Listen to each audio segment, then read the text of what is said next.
What's up, Luca Nation? I'm supposed to be doing an intro here. I don't know. Andrew asked me to do an intro, and to keep it short. So 7 minutes from now, I'll let somebody else speak, and you guys will all be laughing. So, Andrew kind of said, I had this idea. I want to do this kind of 10 episodes with guests in 10 days, kind of recap after the National, get everybody on, and get boots on the ground. And he's done a really good job of lining up some pretty impressive guests.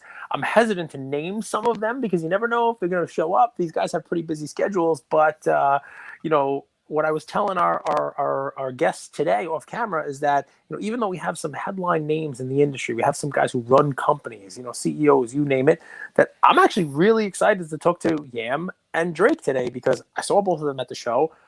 They were everywhere. We even made a comment about Yam may have a doppelganger. Yeah, there may be a twin Yam somewhere around because he legit is everywhere.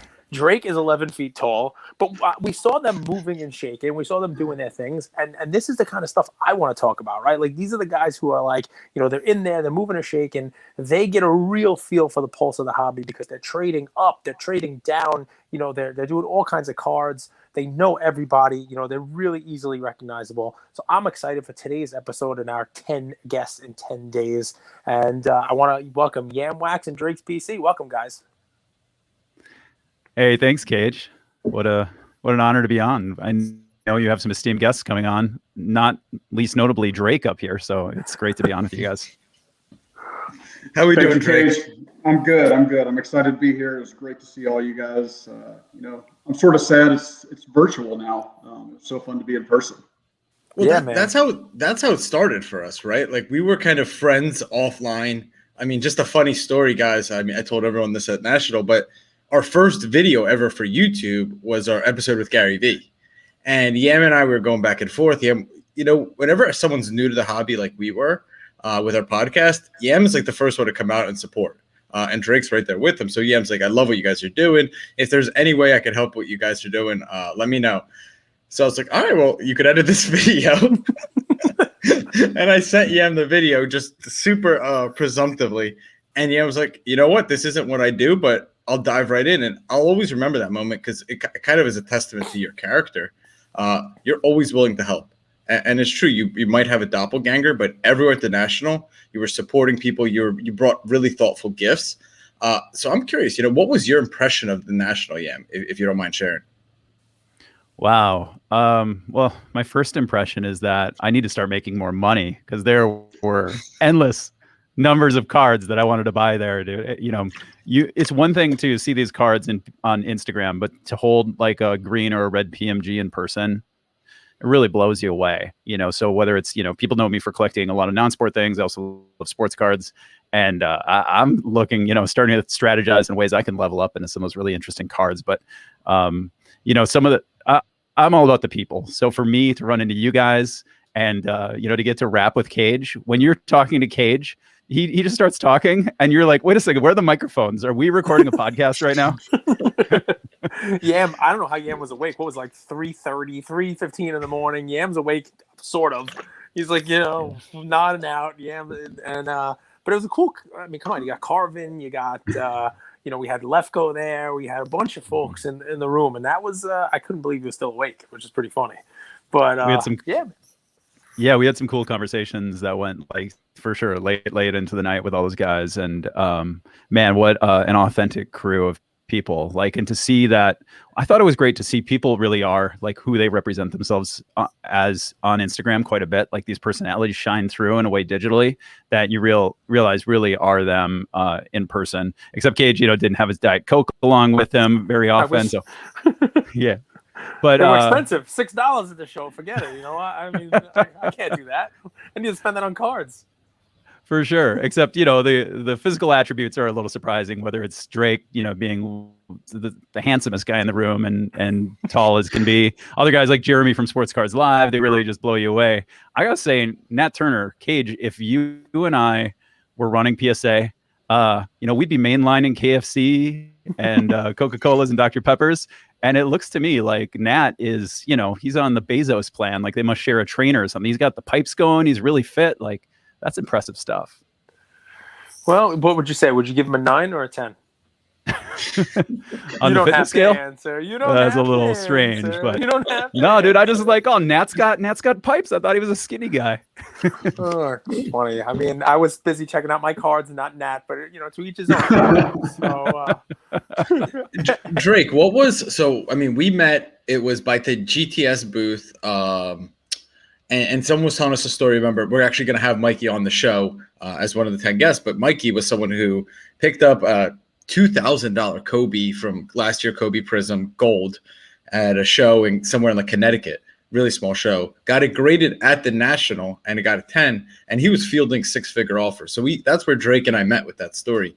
Drake, was there something that left an impression, or did you have a favorite booth that you went to? Share a little bit about your experience with National. Yeah, so I'll just share, just kind of walking in, it's overwhelming. You can prepare yourself for tens of thousands of people and thousands of dealers and tables, and you could lay your map out. But once you walk in the door, it's overwhelming. So the first day I was, here and there and everywhere and really had no plan, right? There were a couple pre-show deals that I made. And so I got those done kind of right off the bat to get that done. That way I kind of knew, what cards I could go after that point.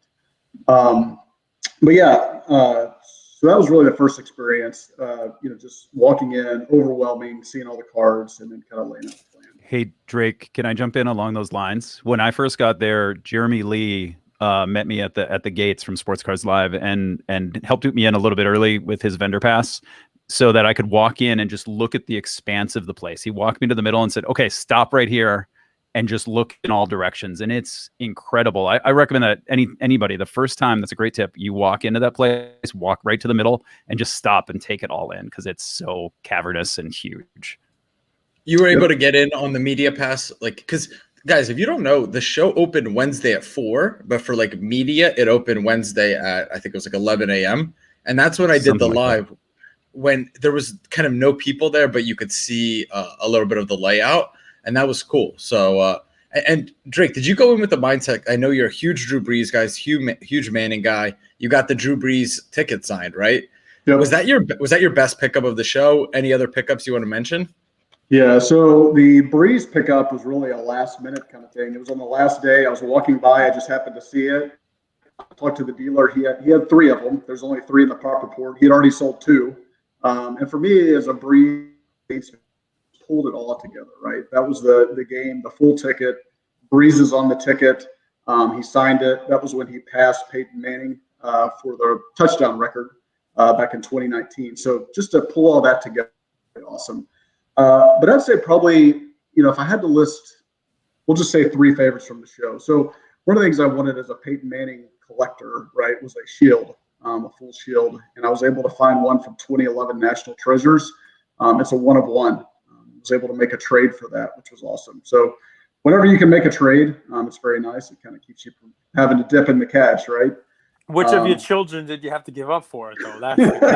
That's a beast of a card right there. That's nice. No, I appreciate it. Yeah. So there was that, and then I don't know. It's hard to say, right? But I was able to get the 2015 Prism Manning, and so I had the 2012 through 2014 Prism Golds previously, and so I saw one pop up on the PSA 9. It's the only one on the pop report for 2015 between BGS and PSA. So was able to snag that. That was one of the pre-show deals that I grabbed on Thursday. And so now I think probably the centerpiece of my collection, and just from a playing year standpoint, was able to pick up that last Prism Gold. And so now I have the only, graded, I guess you could call it highest graded Prism Gold set of Peyton Manning. So that was pretty awesome to be able to complete that. It's pretty cool. So. Yeah, I want to go a little bit different direction here, but go ahead. Actually, I don't mean to cut you off. I was just going to say, anyone should go to Drake's page and check out his Instagram. That display, he set them all up in a row of 2012 to 2015, Peyton Manning's, the golds. What an awesome accomplishment, Drake. I know that's your PC, and it's been fun to see you focus in on it. And really, like to have the story that you locked in the last one at the National is just, it's sweet, man. Definitely. Thank you. There was an event every single night. So outside the show, there were a ton of events. And I'm curious, you you've been in NFTs a little bit. You've dabbled in the metaverse. Were people having discussions about NFTs? Were people talking about NFTs at the show? There was an undercurrent of NFT discussion for sure. It was almost like the kind of leaner discussion, like, yeah, what CryptoPunks or Meebits or whatever other little bit crypto thing have you picked up, guys? And for me, I had recently done that Elon Musk project where I got out the 50 and attached NFTs to it. So I had people asking me about that project, and then sort of using that as an entrant to say, by the way, I've recently I picked up some Zed horses or did whatever else. And the funny thing is, I've never actually bought an NFT, even though I've minted some, and I'm kind of dabbling in that space a little bit because I think it's important to be aware of it. There were I had a surprising number, including some really like guys who own local card shops who had said like, oh, I bought a CryptoPunk, and it ended up, as a result, you can get other things that people just gift to you because you own a CryptoPunk. And he's like, I've sold enough of those now and flipped those that I bought more CryptoPunks. And so like there are people enthusiastic about it. I don't know exactly what that means, but it's interesting. I got to say, one thing that I felt coming out of the show was that is just incredible. Like I think one of the biggest things to have a show this big, let's say there were 100,000 people there, I have to believe no fewer than like 99,900 of them walked out of that place feeling like they were a winner, that they had a great show, whether it was the relationships or the trades, buying something, and considering how many people are putting up $2,000 to be there, to walk out of there feeling great about that thing, like that speaks really highly of the event, the hobby, and all the cool people in the hobby for sure. Got to give a shout out. I don't know if he listens to our show. I'm sure there's someone out there who's friends with him. A gentleman named Ray Schultz, right? He kind of puts that whole show on, and he was, it blew my mind to put a show on that scale, like you said, 100,000 people. And I messaged him about a media pass, and he was the one that was responding. It wasn't any of his staff or anything like that. So I think a little bit, I was going to ask you, what makes a good show, yeah? But I think it is that attention to detail, that heart that he puts into the show, because I totally agree. I love the guy puts heart into it like that. We got to hire him an executive assistant, maybe that guy. Maybe needs one. I've been asking for an executive assistant for years, Cage. You say no. But that's it. You need heart. That's why that guy has such a successful show. You got to take a lesson from that guy. No, don't point off the heart to the executive assistant.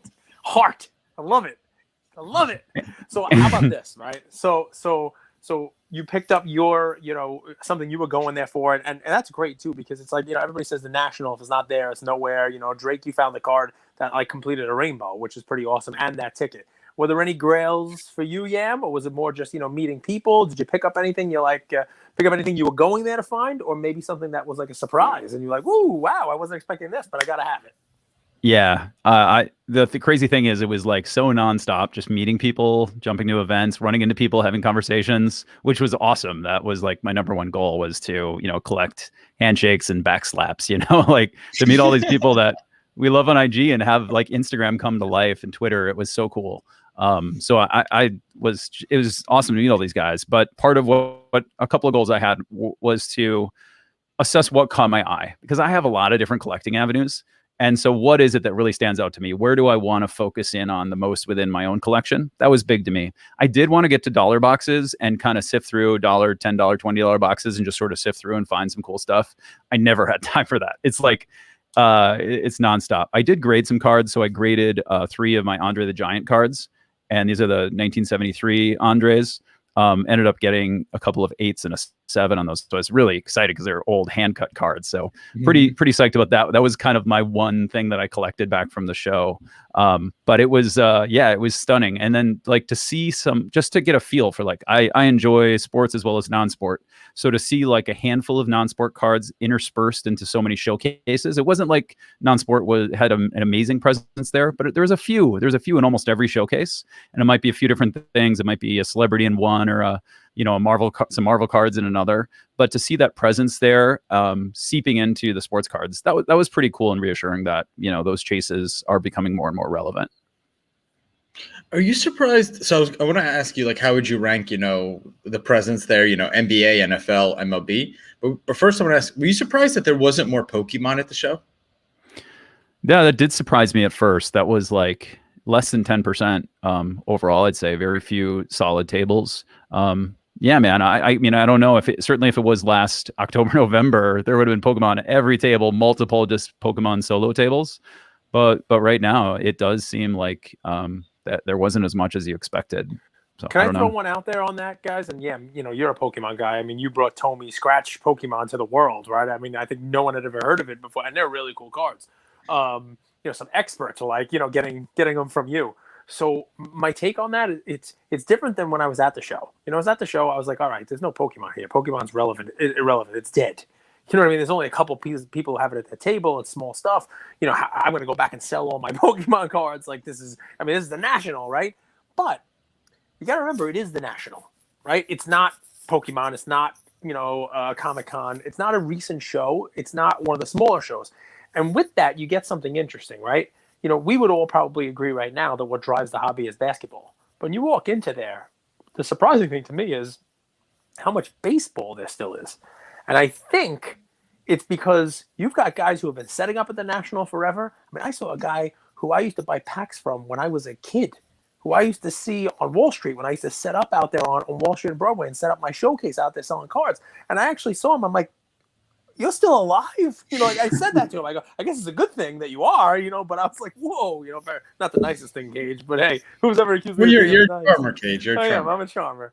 So, but point is, I think the National is one of the last bastions of that vintage baseball, where baseball still kind of has that 50% or 40% of the showroom floor. There are guys sitting there with binders of ungraded cards, ungraded vintage all over the place. Most shows you go to that are newer shows, they don't have that. I think that might have edged things like, Pokemon out, some of the non-sports stuff out at the National. I don't think it's a real great indicator of like the overall hobby. That's just my take, or maybe I'm trying to convince myself of that because I don't sell all my Pokemon cards.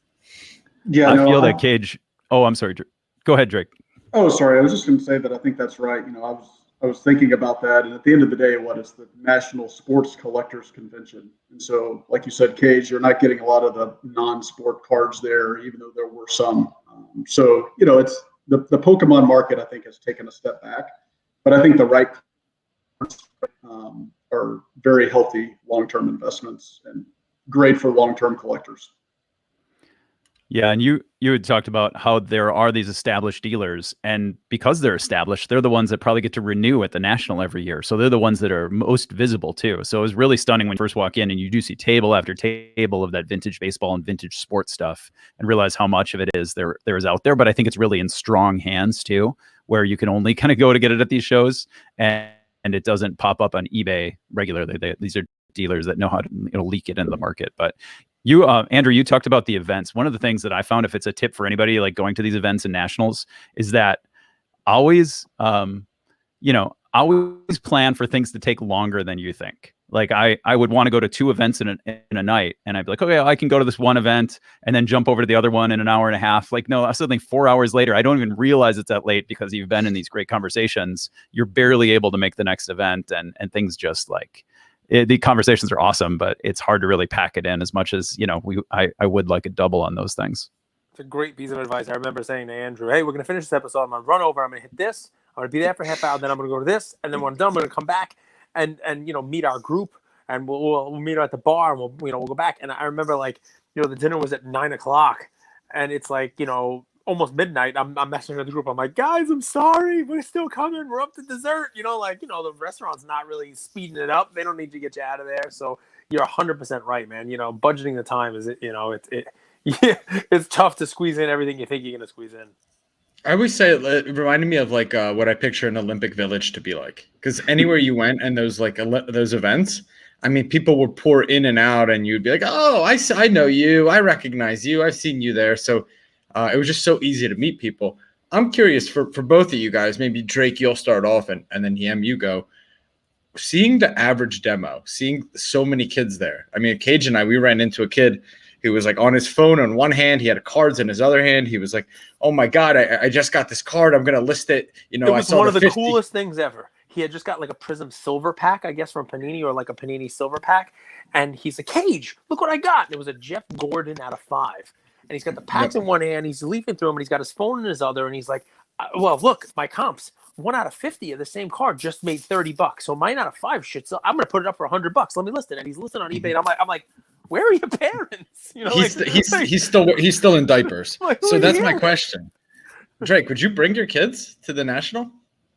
Yes, 100%. You know, I thought about that. So my son is 8 right now. And that's who's really into cards. And just thinking about having him walk that much, I think it would probably be a little bit of a challenge. But really next year, I think it'd be a perfect age to bring him.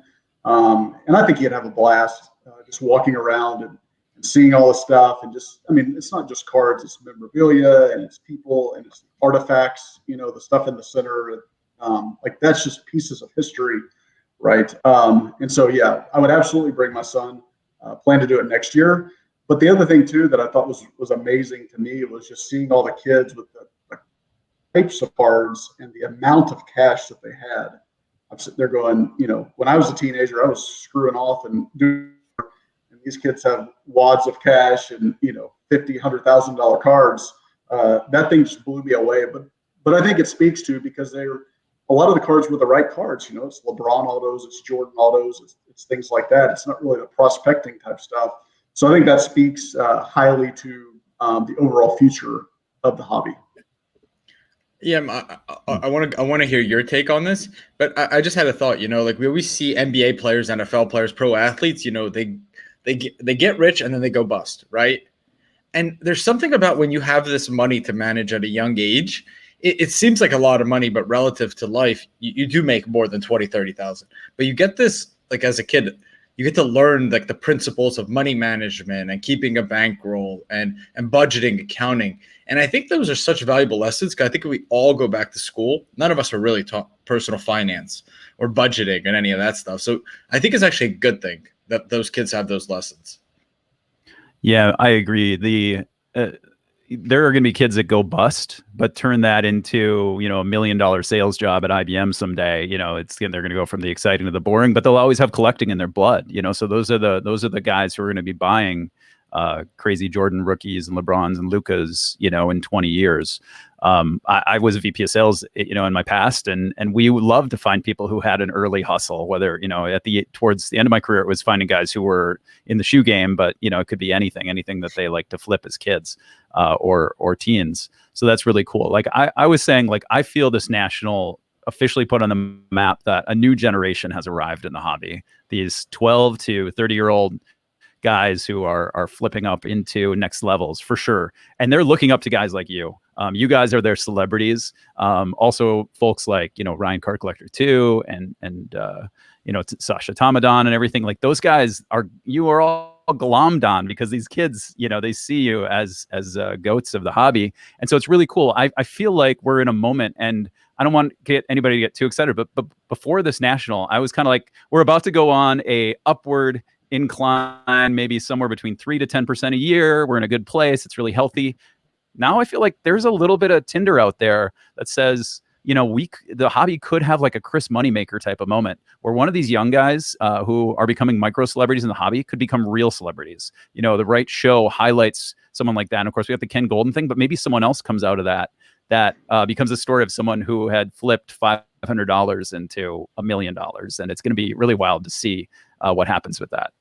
Well, not to throw the water on the Tinder, but we all know you talked about your VP of sales job, right? So I'm going to take this a little differently, right? You're a recruiter, you're a headhunter, right? So if I were to say after you spent this time this week at the show, if you were tasked to find someone, a job role, it doesn't have to be a specific person that was missing from the show, who would you? Yam only places CEO's cage. So the CEO of what was missing at the national, like what would you have added? And it could be anything. I would add more food and cheaper soda. You know what I mean? Like it could be any. It could be like small. To make it perfect for you. What was missing? That's the layup, brother. Besides Pokemon. Go ahead. I mean, I think some of us are lucky to have our own personal concierges. You know, where we have a buddy in the hobby who does vintage and has already scoped out the show and said, "Hey, go to this table, go to this table, go to that table." But to have like on the high end, you'd want for these high end guys dropping in concierges to come in and say, "Oh, I'm going to guide you through the show." But stepping back to the everyday attendee, so it's someone to oversee, like, let's make this more navigable for your standard attendee. Like, this is the area for a select group of cards. You know, really great signage. At times it was hard to find like where the 500 row was. And so I feel like maybe just creating the navigation, creating a better system for that. Maybe it's an app would be really helpful, but yeah, make it easy to find stuff. I love it, Drake. Any commentary on that? Anything you would change, add? Oh man, that's tough. I mean, I'm not sure if there's anything that I can think of off the bat. You know, I think if there was a CEO just like showing you around, Yeah, I think it would be good, right? So guys, what do you think of this, right? So I'll tell you, I'll give credit to Sasha Tamadon, right? And Yam, it's right on top of what you're talking about. And Drake, same thing, to show you around, because it's huge, right? It wasn't until I was an hour from leaving that I noticed that there were signs on the aisles that said thousands, 900s, 500s. You know, like I didn't even know. I had no clue. People giving out booth numbers. I don't know where the booth numbers were. There were no numbers. I didn't see anything. So, but here's this, the credit to Sasha. We made a trade. We made a deal. I kept throwing additional cards onto the deal to get to my number, right? And about 6 to 8 hours after our deal was done, his Instagram story posted, "These are available. Here's the price. Here's what's available from the cards in our deal that he obviously didn't want. And he's now going to, work himself back down to his number, right? So that's great, because now if you see him, he has those cards available. Yeah, to your point, like, I didn't know where to look for certain cards. Like you mentioned PMG greens and reds, like just your example. I didn't see a green at the show. I mean, I did. I saw a couple of greens in a showcase.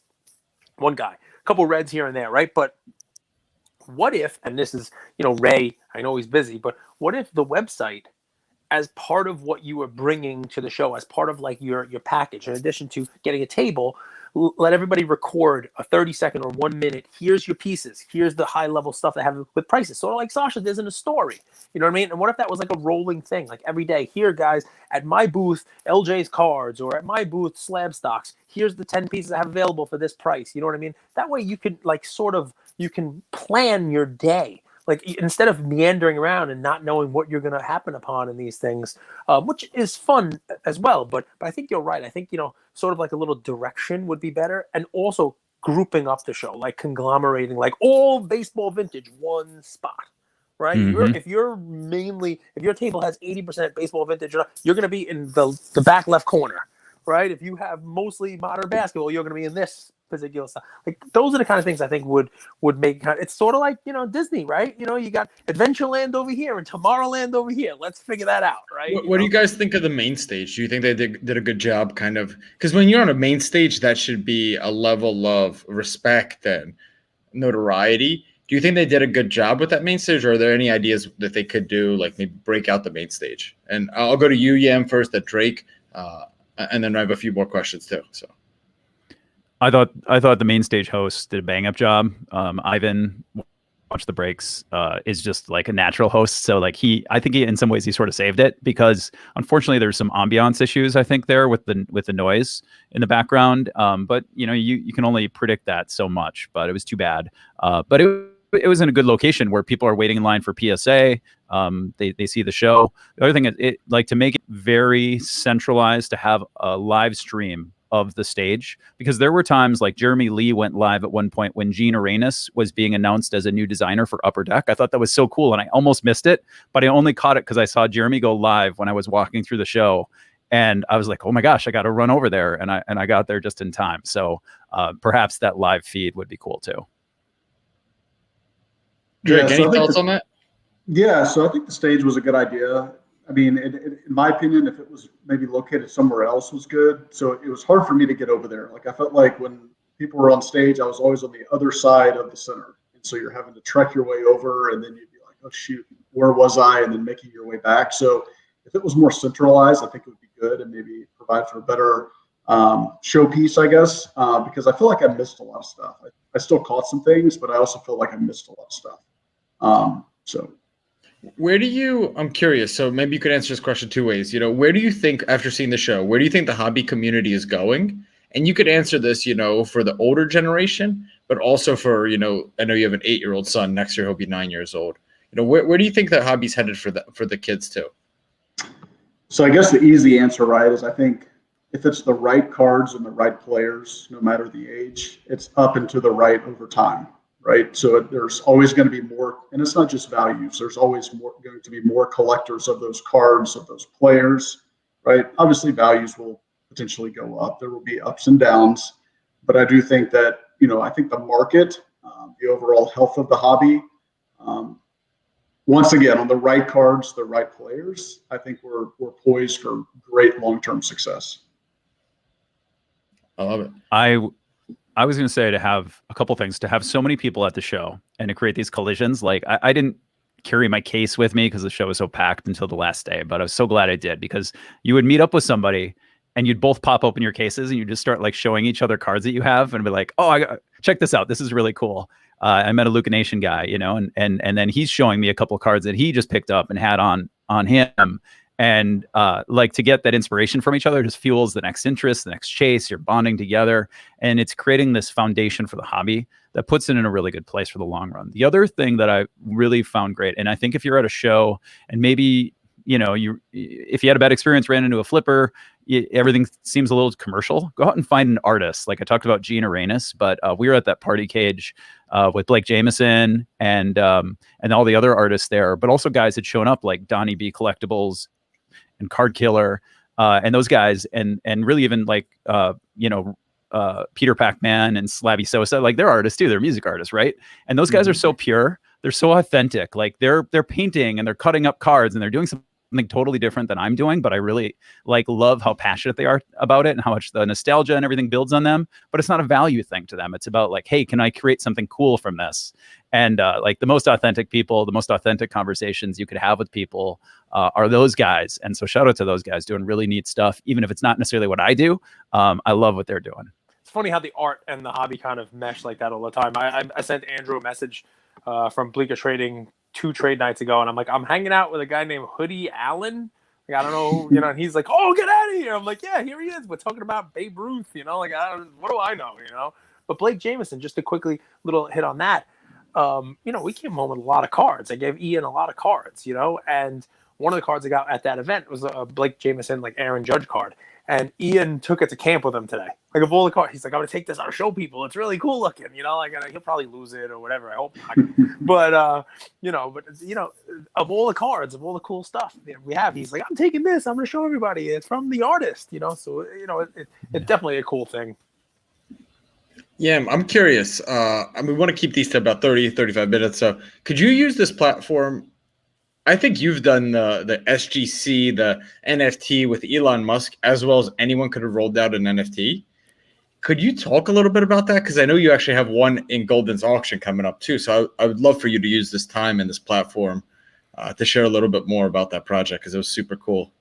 Oh, sure, man. Let me address the one going to Golden. I found a lot of 80 of these, and I graded 50 and sent 50 to SGC. To give out to my buddies in the hobby. And this copy I'm holding is the card that I gifted to my son, and talk about bringing back something for my son. He kind of helped me, and I walked him through the whole project as I was working on it. And he didn't know he was getting a card until I got back from National. And so he was really psyched, you know, gave Dad big hugs. It was really, really fun and a good moment, because he's my buddy who got me back into the hobby. So shout out to little Yam. But so I gave, he's just going to be 10 this month. So wow. You guys all have kids the same age, by the way. Bring him to the National? Because next year, I'm bringing Ian. Good. We're gonna have 100%. I mean, we're gonna have like, I don't know what we're gonna do, but like a kid break or something. Breaker's Corner for sure, fun.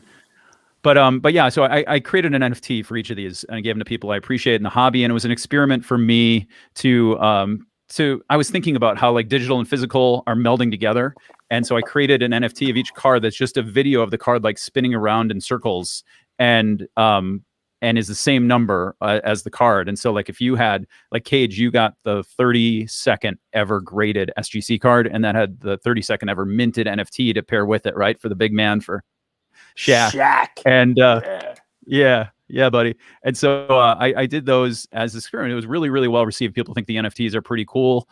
They're paired with the card. If anyone ever sold the card, they'd probably also send the NFT along with it. So it's to get us thinking about how we're gonna, maybe things will exist in the physical world and the so-called metaverse, or like in these VR experiences and stuff. So it's just to like, for me to get the learnings, to play with it, to show appreciation to people. And then I also graded one at PSA and one at BGS. But the PSA one, you don't give Ken Golden an Elon Musk card or any card, he's got everything. So I was like, well, what do you give Ken? You give him a consignment. And so I gifted my PSA 10 to Ken. There's no NFT tied to it. It's just the card. But he gets to choose the charity of his choice for those proceeds to go to. And it's going to be in whenever that upcoming pop culture auction is. So talk about contributing to stuff, right? I mean, like, It's charity. It's a cool piece. It's bridging the old and the new. You got pop culture, which everybody's involved in now. You saw Jay-Z cards sell for record prices, and you name it. And it's all Yam, the ambassador of cool shit. That's what I'm gonna call you, man. I mean, Cage, that's why I wanted to bring both these guys on, because I mean, in different industries, when new businesses or new guys like us start up, oftentimes the industry rejects them, right? They're like, "Oh, these guys are new."